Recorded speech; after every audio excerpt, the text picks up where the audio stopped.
वासुदेवाय।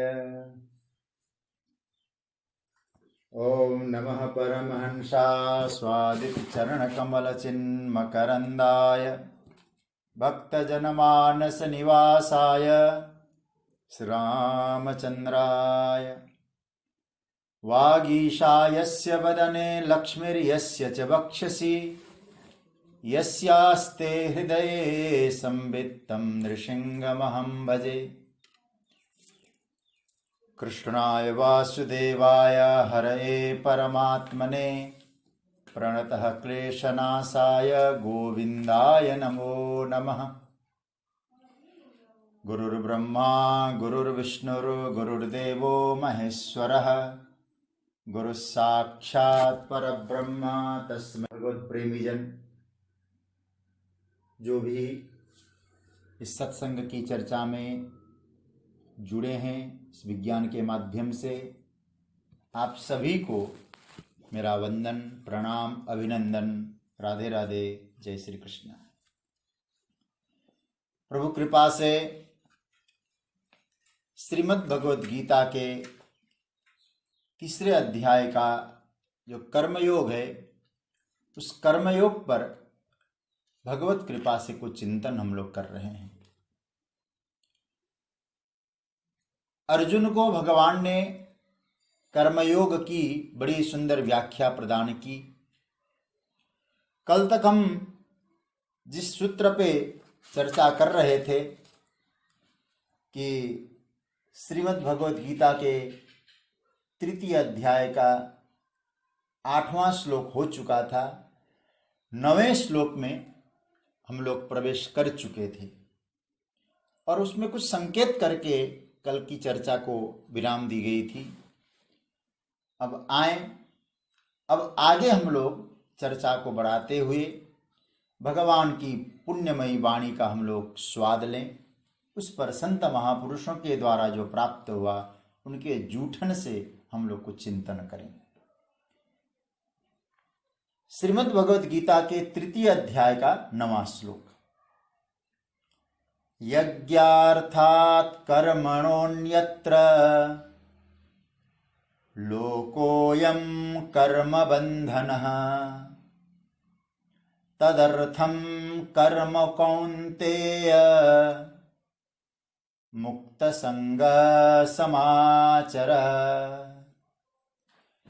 भगवान कहते हैं यज्ञार्थात् कर्मणोऽन्यत्र, यज्ञ के लिए, परमात्मा के लिए, परोपकार के लिए उस कर्म को करना है। लेकिन यदि उस यज्ञीय भाव से कर्म को छोड़कर हम अन्य भावना से यदि कर्म करेंगे, वो कर्म क्या है? कर्म बंधन, वो बंधन कारक है। इसलिए अर्जुन, हे कौन्तेय, हे कुंती नंदन, तदर्थम कर्म कौन्तेय, तदर्थम कर्म, उनके लिए यज्ञ के भाव से तुम कर्म करो। मुक्त संगः समाचर, मुक्त संग होकर, आसक्ति से मुक्त होकर तुम परमात्मा बुद्धि से समाचर, आचरण करो, कर्म करो। इसका सीधा सा अर्थ ये हुआ, यज्ञ के को छोड़कर हम अन्य किसी प्रयोजन से यदि कर्म करेंगे, वो कर्म हमारे लिए बंधन कारक होगा। यज्ञीय कर्म ही बंधन से मुक्त करेगा। इसलिए यज्ञार्थ कर्म करना चाहिए और उस प्रकार से आसक्ति से व्यक्ति मुक्त हो सकता है। तो ये यहां भगवान ने कहा। कर्म करने से भी बंधन होता है, तो कर्म कैसे करना चाहिए, इस श्लोक में भगवान ने अर्जुन को संकेत किया है। यहां 2-3 बातें हमें समझना चाहिए। यहां भगवान ने कहा, यज्ञ शब्द का भी प्रयोग किया और कर्म शब्द का भी प्रयोग किया। यज्ञार्थात् कर्मणोऽन्यत्र, यज्ञ को छोड़कर, यज्ञीय भावना को छोड़कर अन्य भावना से कर्म करेंगे, वो कर्म बंधन कारक होगा।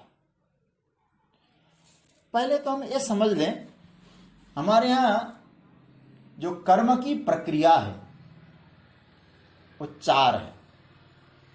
कैसे हैं शायद आप सब जानते भी हैं। पहले मैं चाहूंगा, और आप सबको याद हो तो कोई बात नहीं, लेकिन सूत्र समझने के लिए नोट करेंगे तो अच्छा होगा। नित्य कर्म, नैमित्तिक कर्म, नित्य कर्म, नैमित्तिक कर्म, काम्य कर्म और निषिद्ध कर्म, ये 4 प्रकार के कर्म की मीमांसा। सबसे पहला सूत्र दिया है भगवान ने, हमारे शास्त्रों ने, नित्य कर्म। नित्य कर्म किसको कहा गया है? जैसे कुछ कर्म ऐसे होते हैं जो हमें करना ही होता है, वो नित्य कर्म है। कुछ शारीरिक कर्म होते हैं वो करना ही होता है, नहीं करेंगे तो दोष लगेगा, करेंगे तो कोई फल मिलने वाला नहीं है। कैसे? जैसे ब्राह्मणों के लिए कहा संध्या वंदन, उनके लिए नित्य कर्म है। गायत्री जप उनके लिए नित्य कर्म है। हम सुबह उठते हैं, शरीर के लिए स्नान करना नित्य कर्म है। अब उस स्थान के विषय में मैं विस्तार से चर्चा नहीं करूंगा, कब स्नान करना क्या, वो प्रक्रिया अलग है, लेकिन स्नान नित्य कर्म है। अब मैं कहूं उस नित्य कर्म के विषय में जो रोज करना है वो नित्य कर्म है। उस नित्य कर्म में हम गृहस्थों के लिए 5 यज्ञ का विधान है। 5 यज्ञ हर गृहस्थ को करना है, क्योंकि कर्म के बंधन से मुक्त होना है। इन 4 प्रकार के कर्म को समझ लें और फिर हम उस कर्म के द्वारा, हमारे द्वारा यज्ञ होता है कि नहीं। और नित्य कर्म में और कर्म तो हो, लेकिन प्रत्येक गृहस्थ के लिए नित्य कर्म में 5 यज्ञ का विधान हमारे शास्त्रों ने बताया है। 5 यज्ञ करना है। प्रथम जो यज्ञ है वो भूत यज्ञ है। अपने कर्म को आसक्ति मुक्त करना है, कर्म को परिष्कृत करना है, तो हमें ये 5 यज्ञ का विधान बताया है। पहला है भूत यज्ञ। भूत यज्ञ का मतलब यह हुआ, जैसे उसको प्राणी यज्ञ भी कह सकते हैं। हमारे यहां अब आज कितनी प्रथाएं आप लोग जानते हैं, वो चल पड़ी। हमारे यहां कहा जाता था जो रसोई में प्रथम रोटी बने वो रोटी हम कुत्ते को दें, गौ माता को दें। प्रथम रोटी गौ को दें। गाय को रोटी देना, कुत्ते को अंतिम रोटी कुत्ते को ये देना, ये आपके लिए यज्ञ है, ये भूत यज्ञ है। हम सबकी सेवा करें, इन प्राणी मात्र की सेवा करें। मैं एक बात और कह दूं, कुत्ते को रोटी देना, गाय को रोटी देना, लेकिन ये नहीं कहा है कुत्ते को घर में पालना, ये नहीं कहा है। कुत्ते की सेवा करना, आया है कुत्ता उसको रोटी देना, नित्य कर्म में आया, और ये है भूत यज्ञ। दूसरा है मनुष्य यज्ञ। मनुष्य यज्ञ को हम लोग अतिथि यज्ञ भी कह सकते हैं। कोई व्यक्ति मिले, हम प्रसाद पा रहे हैं तो सोचें उसे भी प्रसाद खिलाएं। दूसरे जो कर नहीं सकते उनकी सेवा करना, ये मनुष्य यज्ञ है। तीसरा जो यज्ञ है ये पितृयज्ञ है। पितरों के लिए यज्ञ करें, पितृतर्पण करें। हमारे यहां तो रोज पितृतर्पण का विधान है। केवल वर्ष में एक बार श्राद्ध के लिए पंडित जी कहें कि आज तो आपके पितरों का श्राद्ध है, यजमान जी क्या करें, और यजमान कहें, और जो है ना वो सामग्रियां सीधा उदा क्या होता है लेने के लिए आ जाना, ये यज्ञ नहीं है। रोज यदि आपके माता पिता है उनको प्रणाम करना, नहीं है उनको स्मरण करना, उनके लिए तर्पण करना, ये पितृयज्ञ है। और एक यज्ञ है, चौथा यज्ञ है ऋषि यज्ञ। उसको ब्रह्म यज्ञ भी कहते हैं। ऋषि यज्ञ का मतलब है कि ज्ञान के प्रचार और प्रसार करने वाले जो लोग हैं उनकी हम सेवा करें। और आपको बताऊं, ऋषि यज्ञ आजकल की भाषा में मैं कहूं, जो भी ग्रंथ है, भागवत है, रामायण है, गीता है, ये किसी ऋषि ने बनाया है। तो उन ऋषियों का ऋण उतारना चाहते हैं तो आप उनके ग्रंथों का अध्ययन करें। एक नियम बना लें, हमको इतना रोज रामायण की 1 चौपाई 2 चौपाई मास पारायण कुछ करना है, आपका ऋषि यज्ञ बन जाएगा। हनुमान चालीसा पढ़ेंगे तो भी ऋषि यज्ञ है, सेवा है। और 5वां यज्ञ है देव यज्ञ। देव यज्ञ का अर्थ होता है कि जो जिनमें दैवीय गुण है, वो दैवीय गुण वाले की सेवा। दैवीय गुण में यदि देखिए संभव क्या होगा, 16वें अध्याय में अभयम सत्व संशुद्धि ज्ञान योग व्यवस्थिति और दैवीय गुणों की चर्चा है। जो ऐसे दैवीय गुण है उनकी सेवा करना, अथवा जो दैवीय कार्य कर रहे हैं उनकी सेवा करना, क्योंकि आपके सहयोग से दैवीय कार्य होता है, दिव्य कार्य होता है, ये भी देव यज्ञ है। तो ये नित्य कर्म की श्रेणी में पंच यज्ञ आए हैं। तो इसका अर्थ ये हुआ, तो हमें क्या करना है, इन पंच यज्ञ को आप नित्य कर्म के रूप में स्वीकार करें। कर्म का बंधन से मुक्त होना है। तो पहला है नित्य कर्म, उसमें और अपने शारीरिक कर्म के साथ साथ 5 यज्ञ भी उस नित्य कर्म की श्रेणी में आ गए। नैमित्तिक कर्म,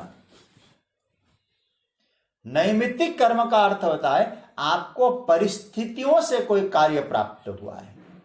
आपकी बेटी है, बेटी का विवाह आपके लिए परिस्थितियों से पाया, आप वो बहुत आनंद से पूरा करें, ये नैमित्तिक कर्म हुआ। अब किसी निमित्त से, अब पिताजी का देहांत हुआ, माताजी चली गई और सूतक पातक का दोष लगता है, उसको ठीक ढंग से निभाना, ये भी नैमित्तिक कर्म की श्रेणी में आता है। निर्धारित नहीं था, आया परिस्थितियों से, हम उसको स्वीकार करें। चौथा कर्म है काम्य कर्म। काम्य कर्म का मतलब होता है जैसे हमें धन की प्राप्ति हो और धन की प्राप्ति के लिए हम लक्ष्मी की पूजा करें, अपनी कामना को पूरा करने के लिए। वर्षा नहीं हो रही हो, चलो वर्षा के लिए यज्ञ करें, वृष्टि यज्ञ करें। तो इसका अर्थ ये हुआ, आप कर्म कर रहे हैं लेकिन आपका किसी प्रकार की आपकी मन में कोई कामना है, तो उस कामना को पूरा करने के लिए आप जो कर्म करते हैं वो काम्य कर्म है। लेकिन मैं आपको एक संकेत करना चाहूंगा, हमारे शास्त्रों ने एक मर्यादा बनाई है, हम इस बात को कभी स्वीकार न करें तो अलग बात है, लेकिन काम्य कर्म वही सफलता पूर्वक करेगा, उसी को काम्य कर्म का दोष नहीं लगेगा जो नित्य कर्म करता है। जो नित्य कर्म करेगा वही काम्य कर्म का अधिकारी होता है। परम पूज्य प्रातस्मरणीय श्री डोंगरे जी महाराज के पास कभी कोई व्यक्ति जाता था, महाराज जी हमें भागवत का समय दीजिए, कथा करानी है। किस लिए? बोले हमारी माता जी की इच्छा थी, उनकी मुक्ति की इच्छा है, अथवा कोई प्रयोजन विशेष से कर्म करनी। तो कहते हैं एक काम करो, लो एक माला पकड़ो और 1 वर्ष तक 12 मंत्र का जप करना और 1 वर्ष के बाद आना और फिर हमसे समय लेना, क्योंकि तुमने अपना नित्य कर्म, अपनी साधना यदि की है तो आपको काम्य कर्म करने का अधिकार है। इसलिए आजकल क्या करते हैं, हम अपने नित्य साधना तो करते नहीं है, पूजा पाठ करते नहीं है, और अचानक कहते बड़ी दिक्कत हो गई, कोई बताइए। और बुरा मत मानना, काम्य कर्म उसी को फलता है जो नित्य कर्म से गुजर के जाता है। तो चौथा है काम्य कर्म। और पांचवा है निषिद्ध कर्म, नित्य कर्म पहला, दूसरा नैमित्तिक कर्म, और तीसरा काम्य कर्म, और चौथा है निषिद्ध कर्म। क्रम इधर उधर हो गया था, फिर याद करें। नित्य कर्म जिसमें अपने शरीर की क्रिया के साथ साथ पंचयज्ञ, पूजा पाठ सब आ गया उसमें, और नित्य कर्म, नैमित्तिक कर्म, काम्य कर्म और निषिद्ध कर्म। निषिद्ध कर्म का अर्थ होता है जो हमको करना नहीं चाहिए वो काम, झूठ, कपट, अभक्ष भक्षण, ये सब निषिद्ध कर्म है हमारे लिए, ये न करें वो निषिद्ध। तो कहते हैं कि इस प्रकार से हम लोग जो कर्म है उन कर्म को समझें, और लेकिन वो कर्म किसके लिए समर्पित हो, तो कहते हैं यज्ञ के लिए। यज्ञार्थात कर्मणोन्यत्र लोकोयम कर्म बंधन। ऊपर की पंक्ति है, हम उस यज्ञ के लिए कर्म करें। यज्ञ का अर्थ क्या है? हमारे यहां कहा गया यज्ञो वै विष्णु। यज्ञ मतलब भगवान। भगवान है तो भगवान का नाम क्या है? बोले विष्णु। विष्णु का अर्थ होता है जो व्यापक तत्व है, व्यापक है।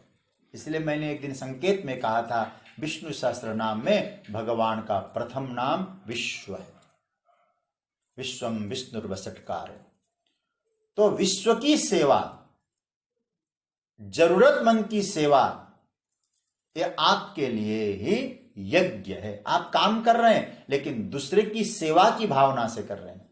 मुझे रामायण की वो पंक्ति बहुत प्यारी लगती है जो कहा जाता है, सो अनन्य जाके असी मति न टरई हनुमंत, मैं सेवक सचराचर रूप स्वामी भगवंत। हम जो काम कर रहे हैं, जिसकी सेवा कर रहे हैं, जिसको संतुष्ट कर रहे हैं, वो कौन है? वो भगवान है, मैं उनका सेवक हूं। यदि हम किसी की सेवा का सौभाग्य प्राप्त कर रहे हैं, उस सेवा का सौभाग्य प्रदान करके उन्होंने हमारे ऊपर उपकार किया है, हमने उनके ऊपर उपकार कदापि नहीं किया है, ये भावना जिनके मन में हो वो यज्ञ कर्म कहा जाएगा।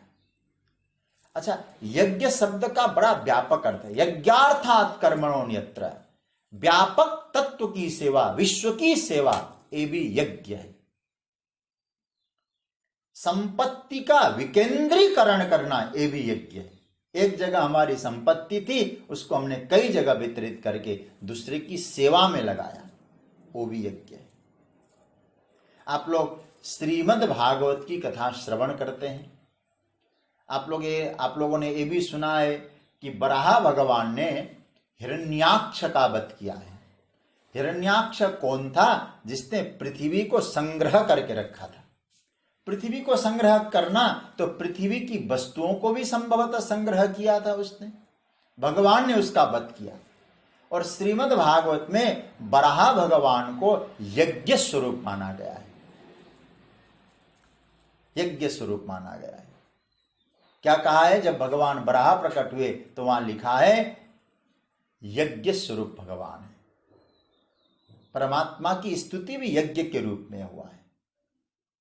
और इसका अर्थ है कि यज्ञ के रूप में बराह है और बराह भगवान ने हिरण्याक्ष का वध किया। इसका अर्थ यह है कि हमने जो संपत्ति को संग्रह किया था वो संग्रह को यज्ञ में लगाया, सेवा में लगाया, प्रभु की सेवा में लगाया। जो सेवा का अवसर दे रहा है वो मेरे लिए परमात्मा ही है। इस भाव से यदि हम कर्म करेंगे तो किसका क्या कर्म होगा? तदर्थम कर्म, मदर्थम कर्म नहीं होगा, फिर तदर्थम कर्म हो जाएगा, परमात्मा के लिए कर्म हो जाएगा। और भगवान के लिए जब कर्म का विधान हो जाएगा वो कर्म कभी बंधन कारक हो ही नहीं सकता। हम जब स्वयं के लिए करते हैं, स्वयं की स्वार्थ पूर्ति के लिए करते हैं, तो श्री कृष्ण कहते उस कर्म में बंधन है। इसलिए भगवान, हे अर्जुन, तदर्थम कर्म, उनके लिए कर्म करो।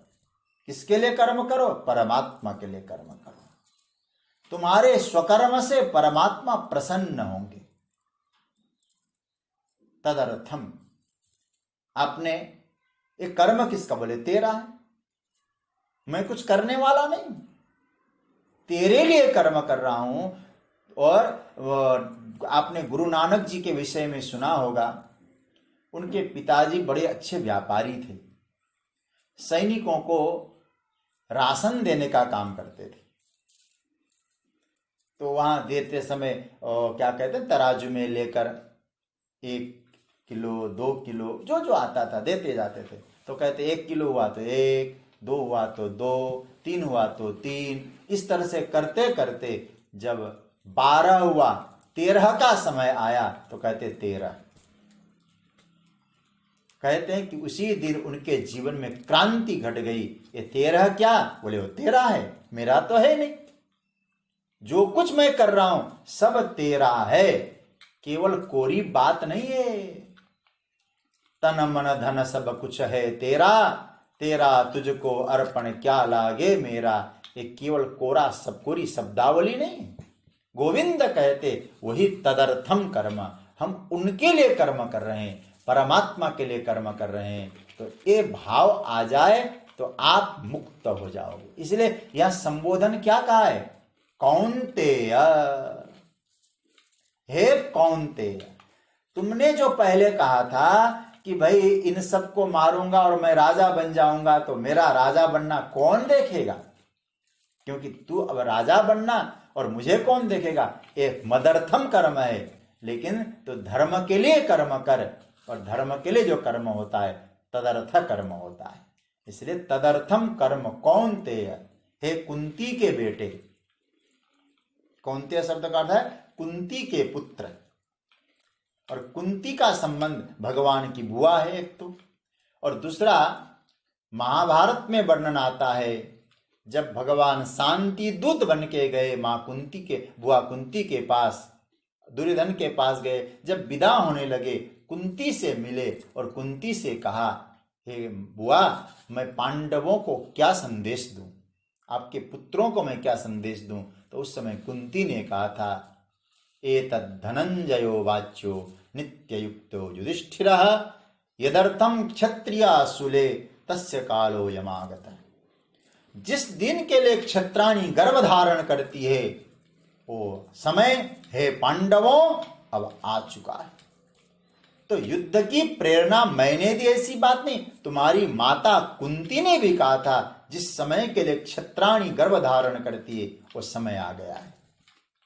इसका अर्थ यह है, तो युद्ध रूप कर्म जो तुमको प्राप्त हुआ है तुम्हारी मां की आज्ञा है, और मैं भी चाहूंगा ये युद्ध तो करो लेकिन मदर्थ न करके तदर्थ करो, लोक कल्याण की भावना से करोगे। युद्ध जैसा घोर कर्म भी तुम्हें बंधन कारक नहीं होगा, उस कर्म से मुक्ति मिलेगी। मुक्त संगः समाचरः, इसलिए ऐसा मुक्त होकर तुम आचरण करोगे तो यज्ञ के लिए किया गया कर्म बंधन कारक नहीं होता। स्वयं के लिए, अपने स्वार्थ के लिए, केवल स्वयं की दृष्टि में रखकर जो कर्म करेंगे वो कर्म ही बंधन कारक है। ये भगवान अर्जुन से कहते हैं। शायद इस श्लोक का अर्थ समझ में आया होगा। अब आगे बढ़ते हैं, ये 10वां श्लोक है। सह यज्ञा प्रजा सृष्ट्वा पुरोवाच प्रजापतिः अनेन प्रसविष्यध्वम् एषवोस्तिष्ठ कामधुक्। यहां इस श्लोक का पहले साधारण अर्थ समझ लें। प्रजापति पुरा सहयज्ञा प्रजा सृष्ट्वा उवाच। पुरा मतलब पहले, अब पहले मतलब सृष्टि के आदि में प्रजापति प्रजाओं का सृजन करने वाले प्रजापति ब्रह्मा विधाता, उन्होंने सहयज्ञा प्रजा सृष्ट्वा, यज्ञ के साथ ही प्रजाओं को उत्पन्न करके कहा, क्या कहा? अनेन प्रसविष्यध्वम्, इस यज्ञ से तुम अपना उत्कर्ष करो। ये सब वस्तुष्ट कामधुक्, और ये यज्ञ तुम्हारे लिए इच्छित फल देने वाला होगा। शायद इस श्लोक का अर्थ आ गया होगा। प्रजापति ब्रह्मा विधाता ने यज्ञ के साथ प्रजाओं की सृष्टि करके जब कहा, क्या बोला कि इस यज्ञ के माध्यम से अपना उत्कर्ष करो, ये यज्ञ तुम्हारे लिए अपनी कामना पूर्ति के लिए अथवा उन्नति कारक इच्छित फल देने वाला बनेगा, ये कहा है। अब इस बात को समझने के लिए एक छोटी सी कथा मैं आपको बता दूं संक्षेप में। महाभारत के शांति पर्व में एक वर्णन आया, जब भगवान ने ब्रह्मा जी का सृजन किया और ब्रह्मा जी महाराज ने प्रजाओं की सृष्टि की, सृष्टि करनी चाहिए अथवा की, तो ब्रह्मा जी के मन में आया कि इनका भरण पोषण कैसे होगा। तो उन प्रजाओं का भरण पोषण करने की दृष्टि से ब्रह्मा जी महाराज ने 1,000 वर्ष तक कठोर तप किया, कठोर तप किया। और जब तप से परमात्मा प्रसन्न होकर प्रकट हुए तो उन्होंने कहा कि भाई प्रवृत्तिमय ये जो यज्ञ चक्र मैं प्रकट कर रहा हूं। ब्रह्मा जी से कहते हैं, ब्रह्मा जी मैं आपकी तपस्या से प्रसन्न हूं, मैं एक प्रवृत्तिमय यज्ञ चक्र का निर्माण कर रहा हूं और यही इसी से तुम जगत का व्यवहार करना और यही इसी से जगत का पालन पोषण भी होगा।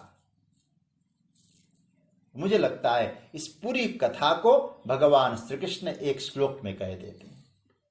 सहयज्ञ, ब्रह्मा जी ने प्रजाओं को उत्पन्न करके यज्ञ के द्वारा उत्पन्न किया और कहा इस यज्ञ के द्वारा तुम अपना उत्कर्ष करो और ये तुम्हें इच्छित फल देने वाला होगा। यज्ञ है ही ऐसा। इसलिए आप लोग वेद मंत्रों का कभी कभी पाठ सुनते होंगे, उसमें आता है ना, तस्माद् यज्ञात् सर्वभूतः संभृतं पृखदाज्यम। सब यज्ञ से ही प्रकट हुए थे पहले। आज्य, घी, चावल, अनाज सब यज्ञ से प्रकट होते। इतना ही नहीं, आगे तो यहां तक कहते हैं तस्माद् यज्ञात् सर्वभूत ऋचः सामानि जग्गिरे, वेद प्रकट हुए, छंदा वंशी जग्गिरे। तो इसका अर्थ गाय प्रकट हुए, घोड़े प्रकट हुए, तो यज्ञ के द्वारा ही सृजन हुआ। इसलिए भगवान यहां कहते हैं तुम यज्ञ करो। यज्ञ करना बहुत आवश्यक है, लेकिन यज्ञ का स्वरूप समझना। यज धातु जिसे यज्ञ शब्द बनता है, उसके मूल में यज धातु है। यज धातु से यज्ञ बना है। अब यज धातु का अर्थ क्या है? यज देव पूजा, संगतिकरण और दान। देखिए, यदि आप इन 3 सूत्रों को आप समझ लेंगे तो यज्ञ का भाव समझ में आएगा। देखिए, आजकल हम लोगों ने यज्ञ शब्द को कितने अर्थों में लिया। बोले कोई अग्नि प्रज्वलित करके वहां भगवान के लिए ओम स्वाहा ओम स्वाहा ओम स्वाहा यदि कर रहा है तो हम समझते हैं वो यज्ञ कर रहा है। केवल यज्ञाहुति देना ही यज्ञ नहीं है। यज्ञ के 3 अर्थ होते हैं, देव पूजा, संगतिकरण और दान। ये 3 अर्थ यज्ञ के बताए। देव पूजा, जिसमें दैवीय गुण हो उसकी पूजा करना, और दैवीय गुण उसकी पूजा करना, अथवा आप जो नित्य पूजा करते हैं ठाकुर जी की, वो भी यज्ञ की श्रेणी में आता है। पहला अर्थ है देव पूजा। दूसरा अर्थ है संगतिकरण। संगतिकरण का अर्थ होता है अच्छे कार्य के लिए लोगों को जोड़ना। समझ रहे हैं ना? दूसरा अर्थ है आप यज्ञ कर रहे हैं, यदि सत्कर्म के लिए यदि आप लोगों को जोड़ रहे हैं तो आप यज्ञ कर रहे हैं, भले यज्ञ में आहुति नहीं दे रहे। कोई सत्संग करता है तो सबसे कहता है सत्संग हो रहा है। देखिए, ये भी एक तरह से आप लोग कहाँ कहाँ बैठे हैं, कोई बेंगलोर से बात कर रहा, कोई बेंगलोर में सुन रहा है, कोई हैदराबाद में है, कोई कहाँ है, कोई कहाँ है, कोई कलकत्ता, कोई मुंबई।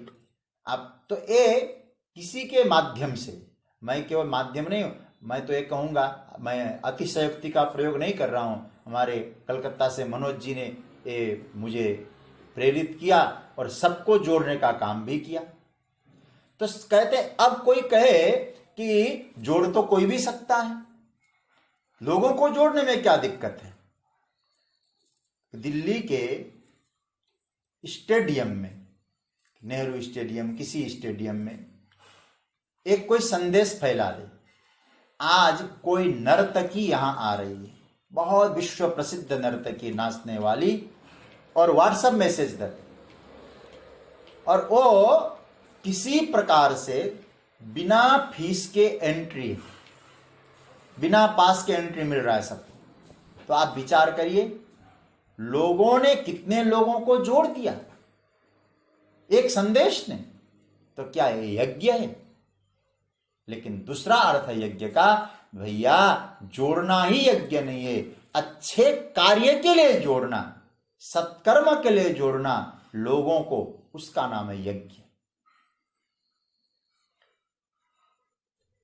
पहला है देव पूजा।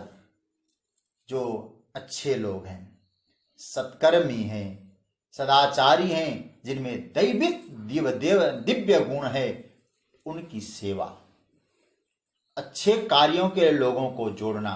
और तीसरा है दान। दान का अर्थ है सहयोग करना, दूसरे की सेवा करना, ये दान। अब इसलिए आप विचार करिएगा, हम लोग जब यज्ञ करते हैं ना, तो यज्ञ में एक मंत्र बोलने के बाद क्या, इदम इंद्राय स्वाहा, इदम इंद्राय न मम, यह इंद्र के लिए है, मेरा नहीं है, न मम, मेरा नहीं। तो हम किसी के लिए दें, मेरा नहीं है, इस भाव से भी हम देंगे, वो दान कहा जाएगा। आपने कोई किसी को दिया और देकर आपने अखबार में प्रचार प्रसार किया कि मैंने इतना दिया कोरोना से पीड़ित लोगों के लिए, अथवा आजकल जो भूखे हैं उनको मैंने इतना दिया, अखबार में इश्तेहार छपवाया आपने, तो आप समझ लीजिएगा वो आपने उपकार तो किया, आपका यज्ञ रूप नहीं बना। आप ये समझें, भैया था तो इन्हीं का, आज इनकी वस्तु इनको देकर मैं कृतार्थ हो रहा हूं, इस भाव को रखना ही दान है। अब उसमें आपका अधिकार नहीं।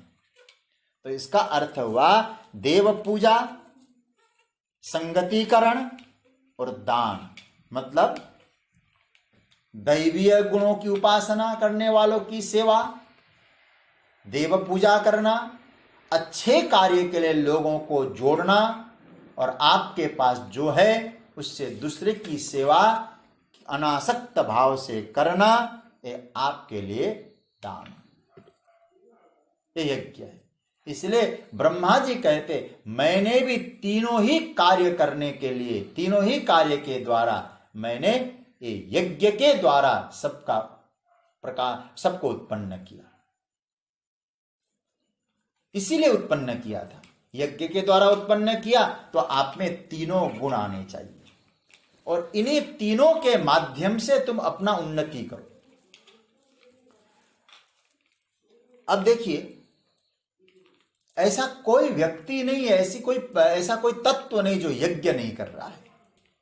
तीनों कार्य, प्रकृति के जितने भी तत्व है, जैसे सूर्य रोज यज्ञ करते हैं, सूर्य भगवान रोज यज्ञ करते हैं। क्या, कैसे यज्ञ करते हैं? अपने तेज से दूसरे का सत्कार कर रहे हैं, क्योंकि दैवीय गुण वालों का सत्कार करना, तो सूर्य अपने तेज से दूसरे का सत्कार कर रहे हैं, सूर्य का। और दूसरा रूप, जगत को प्रकाशित कर रहे हैं, और प्रकाशित करने का मतलब लोगों को प्रकाश से एकत्रित कर रहे हैं,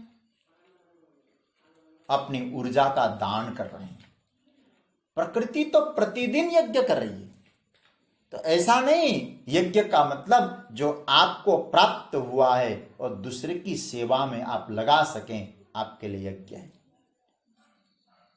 क्योंकि तदर्थम कहते अनेन प्रसविष्यध्वम, यदि हम अपना उत्कर्ष चाहते हैं तो यही यज्ञ रूप कर्म है। अपनी उन्नति चाहते हैं, आत्मोन्नति चाहते हैं तो यज्ञ रूप कर्म को करिए। क्योंकि प्रजापति ने यज्ञ के द्वारा हमको सृजन करके यह निर्देश दिया, जिस प्रकार से मैंने तुमको इन तीनों का आधार लेकर तुम्हारा सृजन किया है, तुम भी इन तीनों का आधार लेकर तुम अपनी उन्नति करो। देव पूजा, लोगों का सत्कार करो, संगतिकरण, लोगों को एकत्रित करो, दान, दूसरे की सेवा करो। तो इसका मतलब यह हुआ, अब आप जरा जो आपके पास आया और आप दूसरे को दें। हर कोई सेवा कर रहा है, हर कोई, अपने पास कोई कुछ रखता नहीं है। प्रकृति यज्ञ कर रही है। इसलिए मैं संकेत कर रहा हूं, हमारे यहां कहा गया है वृक्ष यज्ञ करते हैं। उनके पास जो आता है फल अपने लिए कभी रखते नहीं। परोपकाराय फलन्ति वृक्षा, परोपकाराय बहन्ति नद्यः। नदियां दूसरे के उपकार के लिए, जल अपने लिए नहीं रखा। परोपकारार्थमिदं शरीरम, दूसरे के उपकार के लिए भगवान ने हमको शरीर दिया है। जो आपके पास आया है भगवान ने इसीलिए दिया है, हम दूसरे की सेवा कर सकें। इसी का नाम है यज्ञ। मैंने एक कथा सुनी थी। जब भगवान लक्ष्मी ने नारायण के कंठ में वरमाला पहनाया, परम पूज्य श्री डोंगरे जी महाराज के श्रीमुख से मैंने सुना था, तब वो नीचे अपनी नासिका के अग्रभाग पे दृष्टि रख रहे थे, तब तक जब तक लक्ष्मी ने वरमाला नहीं पहनाया। और लक्ष्मी का वरमाला जो ही मिल गया तो नारायण इधर भी और उधर भी देखने लगे। इसका अर्थ यह हुआ कि लक्ष्मी जी ने आपको वरमाला पहनाया है तो केवल अपनी ओर न देखकर अन्यों की ओर भी देखने लग जाएंगे तो आपके लिए जीवन यज्ञ बन जाएगा। इसलिए अब देखिए, हर कोई यज्ञ कर रहा है। आपके पास यज्ञ के माध्यम से प्रसाद आया, भोजन आया। अब भोजन को हाथ ने लिया। अब देखिए, हर कोई यज्ञ कर रहा, उस हाथ ने उस भोजन को उठाया, मुंह में डाला, हाथ का काम पूरा। जो हाथ को मिला हाथ ने अपने पास नहीं रखा। मुख को मिला, मुख में वो प्रसाद चला गया और जाने के बाद मुख में पड़ा नहीं रहा। मुख ने कहा हम ठीक ठाक करके फिर तुम्हें प्रदान करेंगे। अब मुंह में रह जाएगा तो क्या होगा? फिर यज्ञ होगा कि व्यर्थ हो जाए, विकार हो जाएगा। तो इसका अर्थ यह है, उसके बाद फिर वो प्रसाद मुख ने नीचे, और करते करते अब जरा देखिए, उसके बाद फिर वो पेट में गया, फिर जो जो जहां जहां कुछ जाना है और जो मल बचा वो भी नीचे निकल गया। अपने पास प्रकृति कुछ नहीं रखती, अपने पास शरीर कुछ नहीं रखता है, केवल मनुष्य की खोपड़ी सब कुछ रखना चाहता है। इसलिए जो हमारे पास उपलब्ध तत्व है, उस उपलब्ध तत्व से जो भी बन सकता हो हम दूसरे की सेवा करें, ये हमारे लिए यज्ञ है। खूब परिश्रम, मेहनत करें और मेहनत करके हम दूसरे की सेवा कर सके, और समझ लीजिएगा वो आपके लिए यज्ञ है। हर कोई यज्ञ कर रहा है। और मुझे स्मरण में आ रहा है प्रातस्मरणीय पूज्यपाद रिखियावासी ब्रह्मलीन स्वामी सत्यानंद जी महाराज, क्या महापुरुष थे वे। कैसे कैसे वहां आदिवासियों की इतनी सेवा की उन्होंने। मुंगेर के योग विद्यालय के संस्थापक थे। तो उन्होंने एक बात कहा करते थे, तुम्हारा कर्म यज्ञीय कर्म बने और उस यज्ञ के कर्म को करने के लिए अथक परिश्रम करो। तुम्हें पवित्र बनना, उनका भाव मैं समझ बता रहा हूं, तुम्हें यदि पवित्र बनना है तो अपवित्र पवित्र तो करो, लेकिन सबसे श्रेष्ठ पवित्रता प्राप्त करनी है, अथक परिश्रम करो। परिश्रम ही पवित्र बनाने का जरिया है, वही पवित्र बनाता है। इसलिए पवित्र कौन है? बोले जिसने खूब परिश्रम करके दूसरे के लिए जीवन को न्यौछावर कर दिया है। तो स्वामी सत्यानंद जी महाराज कहते थे, ऐसे पवित्र आत्मा का दर्शन करो जिन्होंने सब कुछ दूसरे के लिए न्यौछावर किया। परोपकार यही यज्ञ है। एक उदाहरण के द्वारा मैं बात को स्पष्ट करूं। दो साड़ी हैं। एक हीरे मोती जड़ी हुई साड़ी है, बहुत कीमती।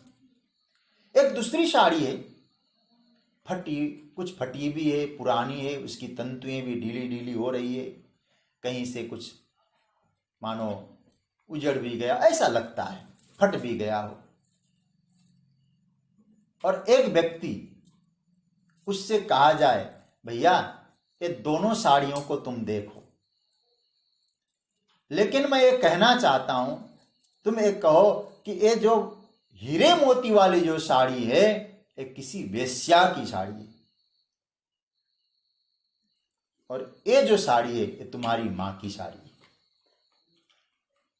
अब बताओ,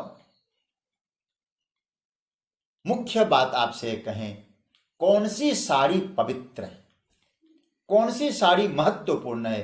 तो बेटा कहेगा, मेरे लिए जिन्होंने जीवन खपा दिया हो ऐसी माता की साड़ी पवित्र है।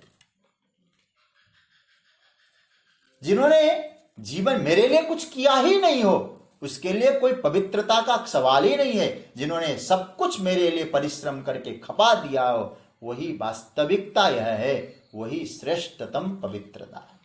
इसलिए स्वयं को पवित्र बनना है तो मेरी मां ने मेरे लिए जीवन खपाया, मेरी मां का प्रत्येक स्वरूप पवित्र है। इसलिए पवित्र बनना है तो आपको यज्ञ करना है, क्योंकि प्रजापति कहते हैं, सहयज्ञा प्रजा सृष्ट्वा, यज्ञ के द्वारा ब्रह्मा जी ने प्रजा का निर्माण करके कहा, यही यज्ञ क्या, देव पूजा, संगतिकरण और दान, इन तीनों के माध्यम से तुम भी संसार में यज्ञ रूप कर्म करो। यही यज्ञ रूप कर्म तुम्हें इच्छित फल देने वाला है, ये भगवान कह रहे। अब नीचे का एक श्लोक और चर्चा करें। 11वां श्लोक है, देवान् भावयतानेन ते देवा भावयन्तु वः, परस्परं भावयन्तः श्रेयः परमवाप्स्यथ। बहुत महत्वपूर्ण चर्चा है इसमें। अनेन देवान् भावयतः, इस यज्ञ से, जो यज्ञ है, यज्ञ के द्वारा, अनेन यज्ञेन, यज्ञ के द्वारा, अनेना मतलब यज्ञ के द्वारा आप देवान भावयतः, देवताओं की उन्नति करो, देवताओं की उन्नति कराओ। ते देवा भावयन्तु, और वो जो आपके द्वारा जो जिन देवताओं की उन्नति हुई है, वो देवता आपकी उन्नति करेंगे, आपका उत्कर्ष करेंगे। परस्परम भावयन्त, ये जो परस्पर का भाव है, एक दूसरे का उत्कर्ष करने का, एक दूसरे की उन्नति करने का भाव जो आपके मन में है, उसी भाव से परम श्रेय अवाप्स्यतः, परम कल्याण को आप प्राप्त हो जाओगे। तो यज्ञ के द्वारा देवताओं की उन्नति करना, आप पहले इस बात को समझ लेना। आप देवताओं की उन्नति करो, देवता आपकी उन्नति करेंगे। ये परस्पर का भाव लेके करो, तुम्हारा परम कल्याण हो जाएगा। पहली बात तो यह है, अकेले में कुछ मर्यादाएं होती है। अकेला व्यक्ति सब कुछ करे ये संभव नहीं है। बिना देवताओं की सहायता से हम कुछ कर नहीं सकते। प्रगति करनी है, उन्नति करनी है, किसी न किसी का साथ आपको अवश्य चाहिए। तो उनका साथ मिले तो आपका विकास हो। ठीक है, सबका साथ चाहिए, सभी देवताओं का साथ चाहिए। और वर्तमान में तो नारा ही बन गया है, लेकिन इससे मुझे लगता है श्री कृष्ण ने ये तो बहुत पहले इस नारे को दिया है, हा? आप समझ गए होंगे बात, सबका साथ। और अब उधर चर्चा मैं नहीं करूंगा। तो देवताओं का साथ मिले तो देवताओं का भी और आपका भी विकास हो। आप देवताओं को साथ दो, देवता आपका साथ देंगे। अब यहां थोड़ा सा समझना, देवताओं का साथ क्या है। अच्छा, कोई कर्म ऐसा है क्या जो आप बिना इंद्रियों के कर सकते हैं? इंद्रियों का सहयोग न मिले ऐसा कौन सा कर्म है जो आप कर सकते होंगे? पहले इस बात पर आप सोचिए। हम देखेंगे तो आंख की आवश्यकता है, आप अकेले तो कर नहीं पा रहे हैं। हम सुनेंगे तो कान की आवश्यकता है, हम बोलेंगे तो जिह्वा मुख की आवश्यकता है, चलेंगे तो पैर की आवश्यकता है। कभी आपने चिंतन किया, ये इंद्रियां नहीं है, ये इंद्रियों के रूप में देवता हमारे शरीर की सेवा कर रहे हैं। बहुत गंभीर चर्चा है, इसलिए पहले इस बात को समझने से पूर्व मैं चाहूंगा आप सबके लिए कि आप इंद्रियों के देवताओं के विषय में जान लें। शायद बहुत लोगों को मालूम भी होगा, ऐसा कोई इंद्रिय नहीं है जिस इंद्रिय में परमात्मा का निवास न हो। हमारे यहां मैंने चर्चा की 5 ज्ञानेंद्रियां हैं, 5 कर्मेंद्रियां हैं। ज्ञानेंद्रियां कौन कौन सी है? आंख एक ज्ञानेंद्रियां है। इसके ज्ञानेंद्रिय, इसके देवता कौन है? आंख के देवता है सूर्य। कान, इनके देवता कौन है? दिक्पाल। नाक, हर इंद्रियों में देवता का निवास है। अब हम इन आंख से अच्छी चीज को देखेंगे, अच्छा देखने का प्रयास करेंगे, भगवत साक्षात्कार करेंगे, तो आंख में रहने वाले जो सूर्य भगवान है वो प्रसन्न होंगे। तो हमने देवताओं को हमने उत्कर्ष दिया। मेरे में जो देवता है उनकी वृद्धि कर रहे हैं। अच्छी बात सुनेंगे तो दिक्पाल देवता प्रसन्न होंगे। नाक, इनके देवता है अश्विनी कुमार। जिह्वा, इनके देवता है वरुण। त्वचा, इनके देवता है वायु। अब कर्मेंद्रियों को देखें। हाथ के देवता है इंद्र, पैर के देवता है विष्णु, मुख के देवता है अग्नि, और हमारा जो मलद्वार है उसके देवता है यम, और मूत्र द्वार के देवता है प्रजापति। एक कर्मेंद्रियों के देवता है। फिर हमारे अंतकरण चतुष्टय आते हैं, मन बुद्धि चित्त अहंकार। मन के देवता चंद्रमा, चित्त के वासुदेव, अहंकार के रुद्र और बुद्धि के ब्रह्मा। इस प्रकार से हमारे प्रत्येक इंद्रियों में देवता है। अब आप बताइए, आप इंद्रियों से कोई कार्य कर रहे हैं तो इंद्रियों में देवता है तो दैवीय गुण है, आप उन देवता उनमें शक्ति प्रदान कर रहे हैं, तब आप इस बात को कर रहे हैं, कार्य कर रहे हैं। तो क्या देवताओं का सहयोग आपको नहीं है? इसलिए हमारे यहां कहा अयम में हस्तो भगवान, मेरे हाथ में देवता है, मेरे हाथ में परमात्मा है जो कार्य मैं कर रहा हूं। इसलिए देवान भावयता ने ना पूरी सृष्टि आदान प्रदान कर रही है। पूरी सृष्टि, कोई कुछ दे रहा है और दूसरे को दे रही है। इसलिए आदान प्रदान की जो प्रक्रिया है पूरी सृष्टि में चली आ रही है, सृष्टि से आदि काल से चली आ रही है। इसलिए आप देवताओं का उत्कर्ष करो, देवताओं की उन्नति करो। देखिए, देवता कौन है? प्रकृति में जो शक्ति बैठी है ना, प्रकृति में जो शक्ति है वो देवता है, वो दैवीय तत्व है। हम प्रकृति को शक्ति दें प्रकृति हमें शक्ति प्रदान करे, वो यज्ञ हम दूसरे को दे। अब मैं आपको जो बताना चाहूंगा, अब समझाने के लिए, 2 प्रकार के देवता है। देव यहां आया ना, देवान भावयते आने ना, देवताओं की उन्नति करो, देवताओं को उन्नति दो। तो देवता 2 प्रकार के हैं। एक देवता है व्यष्टि देवता और दूसरे देवता है समष्टि देवता। आप इनके तत्व को समझने की कोशिश करिए। व्यष्टि देवता कौन है और समष्टि देवता कौन है? जैसे आंख देख रही है, क्या आंख क्या है? तो आंख एक गोलक है, एक गोलक की तरह है। कान सुन रहे, कान एक गोलक की तरह है। लेकिन भीतर बैठी हुई जो शक्ति है, उसके माध्यम से हम देख रहे हैं। अच्छा, कई बार आपने देखा होगा, आंख तो है लेकिन भीतर देखने की शक्ति खत्म हो गई, कान तो है लेकिन सुनने की शक्ति खत्म हो गई। तो इंद्रियां गोलक है, लेकिन उन इंद्रियों रूपी गोलक में चेतनता प्रदान करने वाला कोई तत्व है, उसका नाम है व्यष्टि देवता। वो जो समष्टि का देव है वो व्यष्टि में आकर बैठा है। अब आंख में जो भीतर जो देखने की शक्ति है वो है व्यष्टि देवता, और इसी का समष्टि देवता कौन हुआ? सूर्य। ये सूर्य हो गए समष्टि देवता।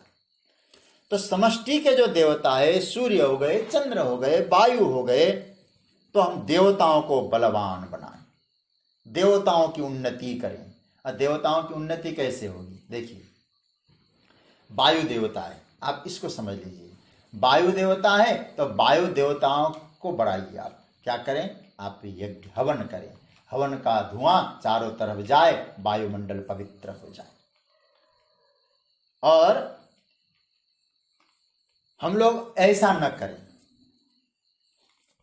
प्रदूषण बढ़ाएं। प्रदूषण बढ़ाएंगे, व्यर्थ की चीजें लेंगे, अनेक गाड़ियां एक से काम चलता है तो अनेक गाड़ियां घर में एकत्रित करेंगे। जो नहीं करना चाहिए ऐसा कार्य, प्रदूषण बढ़ेगा। तो वायु देवता क्या करेंगे? वायु देवता जो समष्टिगत देवता है वो भी प्रदूषित हो जाएंगे, उनकी उन्नति तो नहीं होगी। तो फिर प्रदूषण के कारण विभिन्न प्रकार के रोग पनपेंगे। इसलिए वायु देवता को स्वच्छ करना है, पेड़ लगाइए, पौधे लगाइए, अच्छा व्यवहार करिए, प्रदूषण न हो इसका ख्याल रखिए।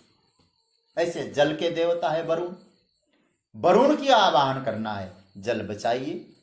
इस समय तो बहुत बड़ा अभियान चल रहा है जल को बचाने के लिए। जल को स्वच्छ बनाइए, गंदे नाले नदियों में प्रवेश मत कराइए।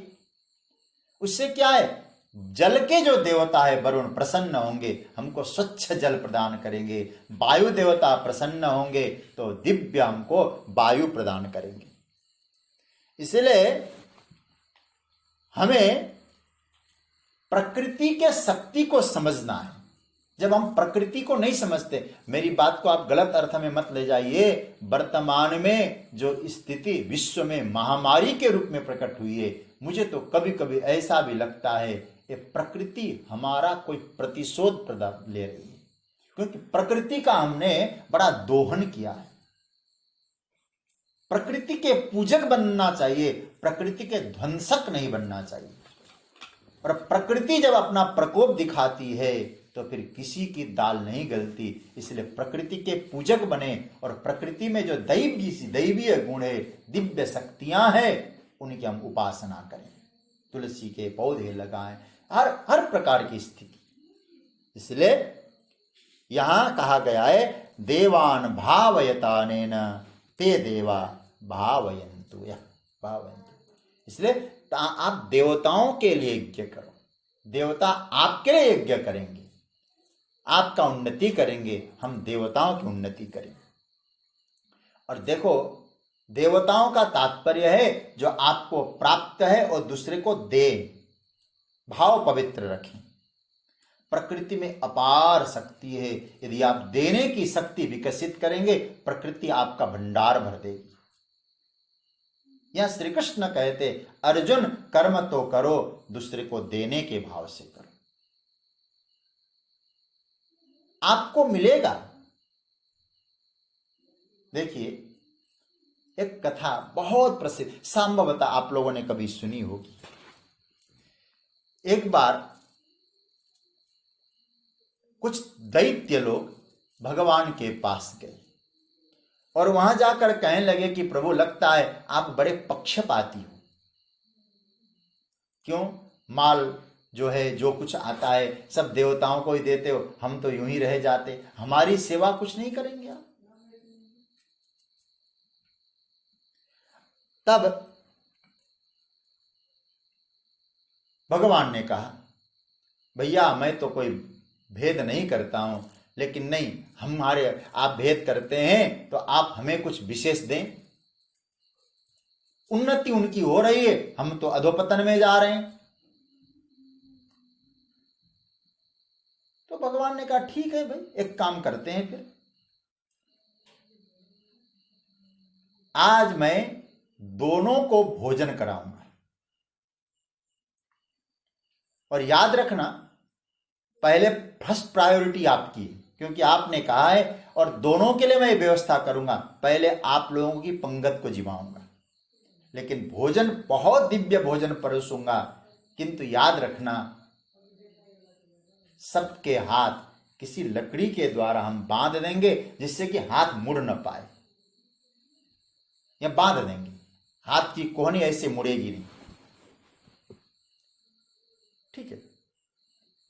अब वहां बिठा दिया आमने सामने देव असुरों को, भोजन परोसा, और एक असुर उठाता है भोजन और मोड़ तो नहीं सकता, मुंह में तो डाल नहीं सकता, और क्या करता है कभी इधर करता है कभी उधर करता है, शायद एक ने लड्डू उछाला होगा और पाने के चक्कर में वो लड्डू ही किसी के मस्तक में गिरा होगा अथवा किसी के पास चला गया होगा, भोजन नहीं कर पा रहे हैं, और बाद में तो आपस में झगड़ने लगे, इसने मेरे ऊपर लड्डू फेंका, इसने मेरे ऊपर चावल फेंका, इसने प्रसाद फेंका, तो आपस में लहूलुहान हो गए, मरने लगे।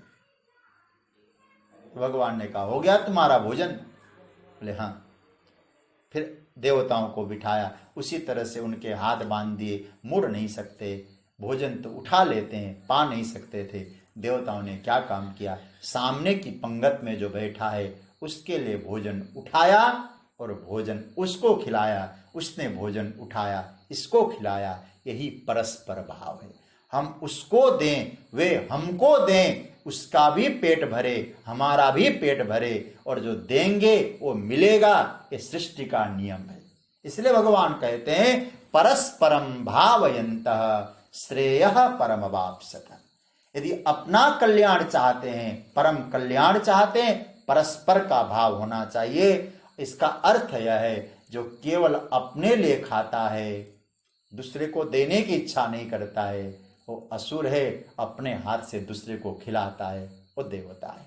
तो देवता बनना है तो देवताओं की सेवा करो, हमारे भीतर जो दैवीय शक्तियां हैं उनको जागृत करो। अब देवताओं को जागृत करना, इनकी उन्नति कैसे करना, मैं पुनः कह दूं, इन इंद्रियों का सदुपयोग करो। जब हम अपनी इंद्रियों का दुरुपयोग करेंगे तो हमें वो इंद्रियां दिव्यता की ओर नहीं ले जाएंगी। आज जो भी महान पुरुष महान कार्य कर पा रहे समाज में, विश्व में, उन्होंने कभी भी अपनी इंद्रियों का दुरुपयोग नहीं किया है, सदुपयोग किया है।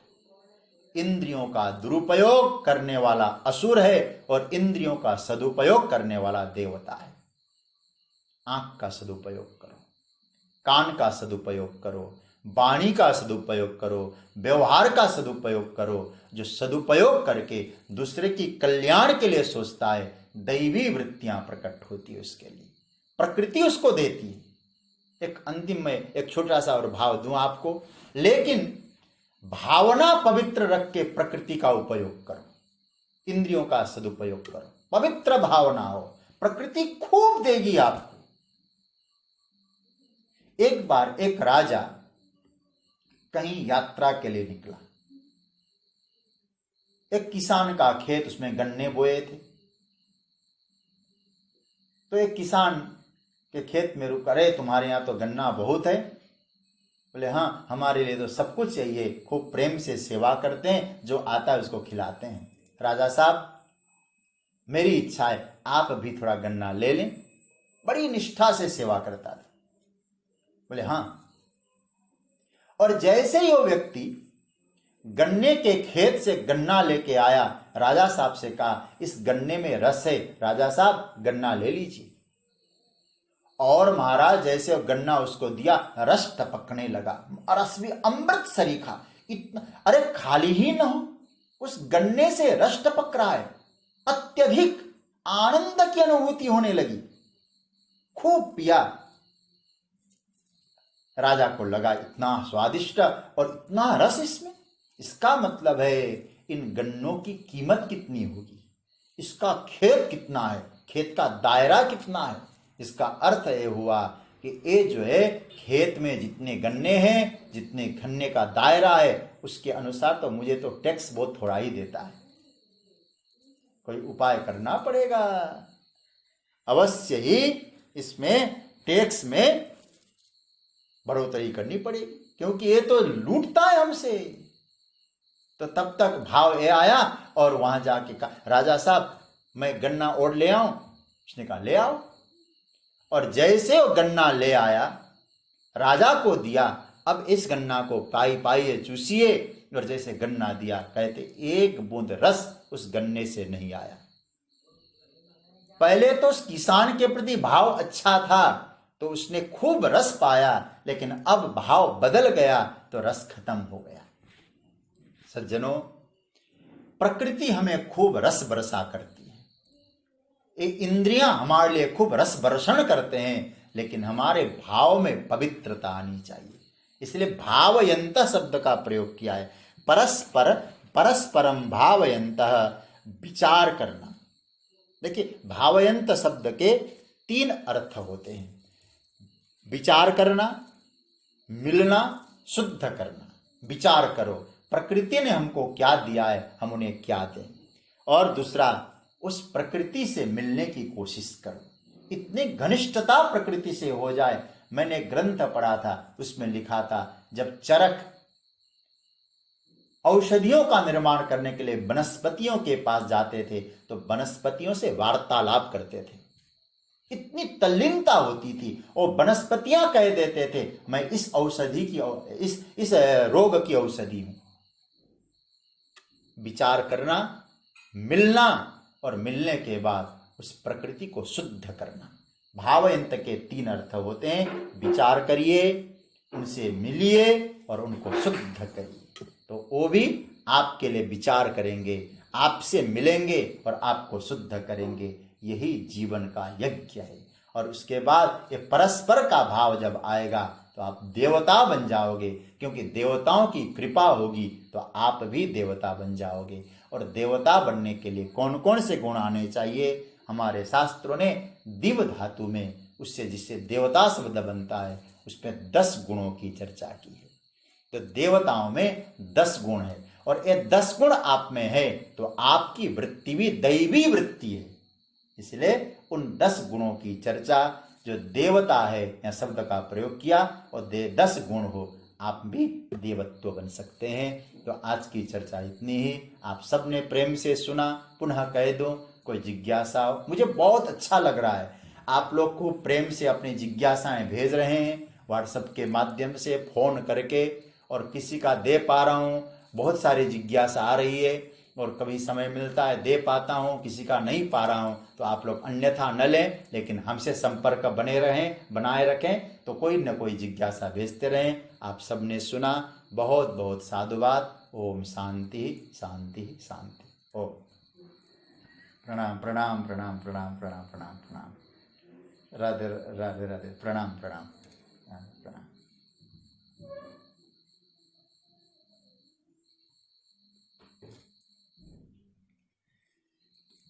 देवान् भावयतानेन ते देवा भावयन्तु वः। परस्परं भावयन्तः श्रेयः परमवाप्स्यथः। इस